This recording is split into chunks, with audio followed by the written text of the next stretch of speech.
एमिति छुंक किंबा तड़का कहींपर छुंक दिया डाली खाई छुंक दिया तरकारी भी खाई किंतु आज आपण मान सहित शेयर करी छुंक दिया गार्लिक चिकेन से ढाबा स्टाइल आउ केतोटी छोट छोट टिप्स सहित आपण मान सहित शेयर करिछि। वीडियोटी फुल देखिबे आशा करुछि आज वीडियो आपण मानकु पसंद आसीबो। प्रथमे मु एठी गोटे छोट ग्राइंडिंग जार नेछि सेथिरे अल्प किछि दालचीनी काठ अल्प किछि कला गुजराती अल्प किछि लवंग अल्प किछि गोलमरीच आपण कला गुजराती जगह आपण छोट गुजराती भी नहीं पारिबे। एई सब जिंस को मिसेकी एबे आमे गोटे पाउडर बनेबा। एठी देखंतु आमर गरम मसलार गोटे बहुत बढ़िया पाउडर बनीगला। एई पाउडर अल्प लागिबो किंतु आपण एमती बनेकी स्टोर करके रखि परिबे। एबे मु दुईटी आलू को एमती बड़ बड़ पीसेस रे चोपा छडी काटिछि आ गोटे कैप्सिकम नेछि। एटा ऑप्शनल अछि आपण चाहिले ऐड करिवे नहले स्किप करि परिबे। एठी मु गोटे पैन नेछि सेथिरे मात्र गोटे चमच आगे तेल दबा सेथिरे अल्प किछि तेजपत्र अल्प किछि जीरा छुंक लगेबा। तापरे मु एठी दुईटी बड़ पियाज एमती काटिकी नेछि ताकू टिके आमे हल्का टिके भाजी नबा। तापरे आमे ऐड करबा आपण एठी काजू किंबा चारु मगज मध्ये ऐड करि परिबे। एथिरे मु 10 पाखुडा रसुण गोटे इंच अदा गोटे टमाटो एबे एतिकी जिंस को भल से भाजीबा जेमिति कि सब जिंस सिझी जिवो आ गोल्डन कलर भी आसी जिवो। एठी आमे अल्प किछि गरम मसला ऐड करबा अल्प किछि दालचीनी काठ लवंग गोलमरीच आपण चाहिले गुजराती मध्ये ऐड करि परिबे। एबे आमे सब जिंस को भल से भाजी नबा जेमिति कि पूरा नरम भी हो जिवो आ सिझी भी जिवो गोल्डन कलर भी देखा जिवो। एई भली भाबरे देखंतु सब जिंस सिझी भी जाईची गोल्डन कलर भी आसी जाईची। एबे आमे गैस रो फ्लेम को बंद करबा। एबे सब मसला को ठंडा हबा पई ताको साइड रे रखिबा। एठी मु गोटे कढ़ई नेची सेथिरे 2 चम्मच तेल नेची जेकोनसी तेल मध्य नै परिबे।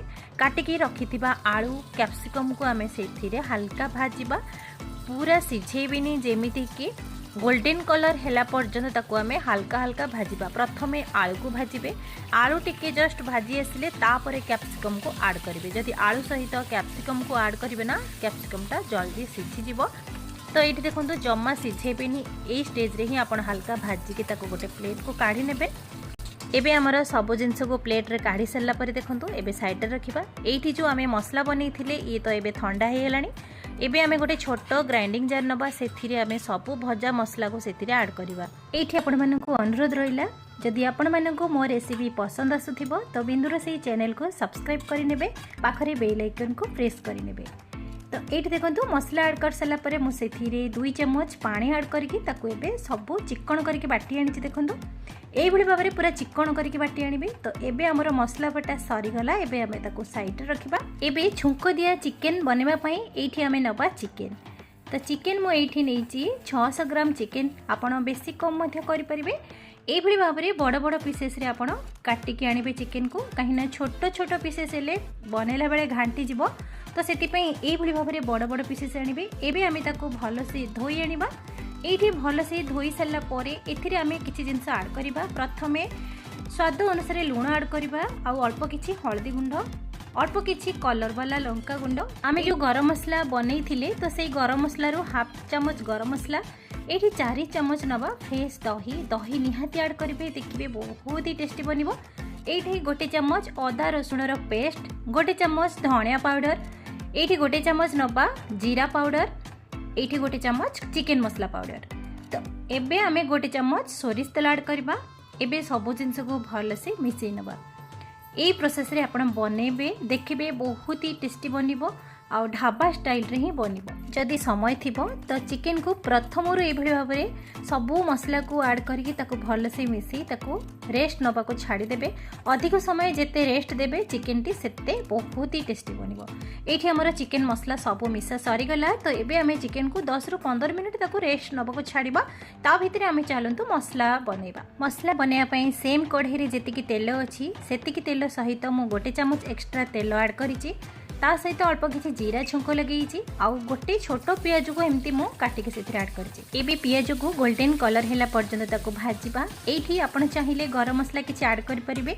जेहेतु आमे मसला रे बहुत सारा गरम मसला ऐड करिसंती तो सेति पे मु एठी गरम मसला देनी। एठी रागो वाला लंका गुंड मु एठी हाफ चम्मच नेछि कलर वाला लंका गुंड गोटे चम्मच अल्प किछि हल्दी गुंड सब जिंस को आमे भल से मिसई नबा। ए स्टेज रे आपण जदि हल्दी लंका गुंड ऐड करिवे ना तो कलर बहुत बढ़िया आसीबो आ तरकारी देखिबा को भी बहुत सुंदर लागिबो।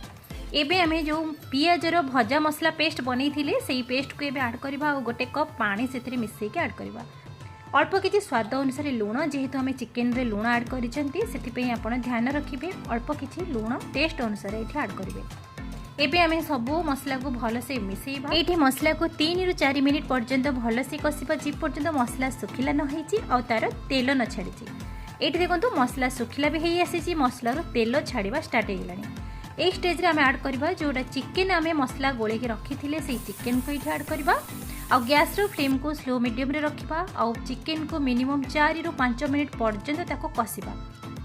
ध्यान रखिए चिकेन को जितेबाला कषिबे बिल्कुल पानी देबेनी, भल से चिकेन कषि सारा पर ही पानी देबे। जदि आपण ए स्टेज रे पानी ऐड करिवे तो चिकेन रो जो कंचा स्मेलटा रही जिवो, तो सेथिपई चिकेन को भल से कषि नेबे तापरे पानी ऐड करिवे। एबे 4 ରୁ 5 मिनिट कषि सारा परे आमे भाजी के रखिथिबा आलू कैप्सिकम को ऐड करबा। पुणी आम 2 मिनिट पर्यंत ताको भल से कषिबा। आपण जदि एई भली भाबरे छोट छोट टिप्स को फॉलो करिवे ताहले आपण घरे मध्य ढाबा स्टाइल रे बनै परिबे। चिकेन को ये भल से कषि सारा परे मु एठी गोटे ग्लास गरम पानी ऐड करिछि। आपण जम्मा भी ठंडा पानी ऐड करिवेनी, गरम पानी आपण ग्रेवी अनुसार ऐड करिवे। जेतिकी ग्रेवी रखिबे सेही अनुसार आपण पानी ऐड करिवे। एबे आमे सब जिनस को मिसई सारा पर टिके फुटेबा को छाड़िबा आउ तापर ताको 15 ରୁ 20 मिनिट ताको सिझेबा पई छाड़िबा। आ गैस रो फ्लेम को स्लो मीडियम रे ही रखिबे। एठी 20 मिनिट परे देखंतु केते सुंदर भाबरे हमर चिकेन टी बनिकी रेडी हो जाइए। आउ ग्रेवी भी केते सुंदर भाव देखा जाउची। एठी चेक करिवे जदि चिकेन सिझी कि नहीं कि आलू सिझी कि नहीं, तापर पुणी आउ 2-3 मिनिट आपण सिझेबा छाड़ी परिवे। एठी मु हाफ चम्मच चीनी ऐड करिछि जेहेतु आमे रेस्टोरेंट ढाबा स्टाइल रे आमे बनौचंती, तो सेथि पई परफेक्ट टेस्ट आनिया पई एठी हाफ चम्मच चीनी ऐड करिके भल से ताको मिसई नबा। आउ एठी टिके बास्ना टेस्ट पई गोटे चम्मच कस्तूरी गुंड एठी ऐड करबा। ऑप्शनल अछि, आपण चाहिले ऐड करि परिबे नहले स्किप करि परिबे, नहले धनिया पत्र एठी ऐड करि परिबे। एबे कस्तूरी रो पाउडर को ऐड करके ताको भल से पुणी मिसई नबा और गैस रो फ्लेम को बंद करबा। एई भली भाव रे आपण ग्रेवी रखिबे जेहेतु रुटी परोटा नान भात सहित भी आपण खाई परिबे। एई रेसिपी आपण जदि ग्रेवी पतला रखिबे तो तार टेस्ट भल आसेनी। एई भली भाव रे टिके सुखिला सुखिला ग्रेवी रखिबे, देखिबे बहुत ही टेस्टी बनिबो। एठी आमे सर्व कर साला परे तार आउरी गोटे जिंस बाकी अछि आमे सेतिर ऐड करबा जोटा कि मेन हमर छुंक। तो छुंक लगे मुझे छोट तड़का पैनटे नहीं से 2 चम्मच बटर नहीं। आपड़ बटर जगह देसी घी नहीं पारे से मु सुखिला लंका गोटे ऐड करी 2 चम्मच काटिकी नहीं रसुण किसी ऐड करी कलर पाई अल्प किसी लंका गुंड। ये अल्प किसी समय टी भाजबे, बेसी समय भाजबेनी कहीं लंका गुंड टी पोड़ी गले टेस्ट खराब आसो। तो एबे चलतु चिकेन रे छुंक लगेबा।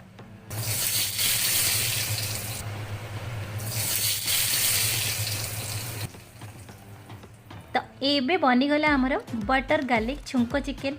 तो केमिति लागिला आज यही रेसिपी देखा जेमिति सुंदर, खाइबा को सेतिकी भी टेस्टी आउ होटेल ढाबा स्टाइल रे ही बनीची। नान परोटा रुटी सांगरे तो बेस जमिबो, किंतु भात सहित भी आपण खाई परिबे। एई भली भाबरे घरे भी रेस्टोरेंट स्टाइल रे ढाबा स्टाइल रे घरे मध्य बनांतु, समस्त को खुआंतु, निजे खांतु, देखिबे समस्त पसंद करिवे। आज रेसिपी आपण मानको केमिति लागिला तो बिंदुरोसई चैनल को सब्सक्राइब करने भी छोटिया लाइक कमेंट करने को अनुरोध रहिला। पुणी देखा नुआ वीडियो रे। नमस्कार।